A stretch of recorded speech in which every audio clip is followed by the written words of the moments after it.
আসসালামু আলাইকুম। তো বাইয়াই নকল দুবাইয়ের মধ্যে শহরের মধ্যে আমি নতুন আরে তো ওনো দেখাই আমার পিছনে একটা মানুষ আরে এই মানুষটা প্রায় 2 ঘন্টা থাকি 2-3 ঘন্টা থাকি দেখি আর ওখানওয়ালা মানে বেম হইয়া বই রয়েছে আরে। এখন আমি চাইছিলাম তারে গিয়ে একটু মানে হেল্প করতাম, মানে হয়তো কোনো অসুবিধা আছে না কিতা।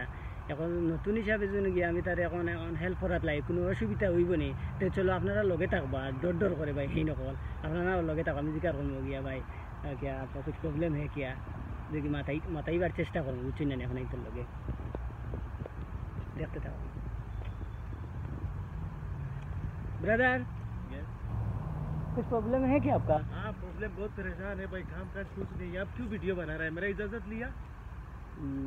भैया दुबई मुल्क में हम तो नया फर्स्ट टाइम आए हैं। इधर वीडियो बनाना अलाउड नहीं है भाई, क्यों तुम वीडियो बना रहे हैं? पूरा दुनिया देखेगा, इधर काम काज कुछ नहीं है, तुम मस्करा करता है भाई। जी क्या है भाई? मेरे को गलती हो गया भैया, गलती हो गया मेरे को, गलती हो गया मेरे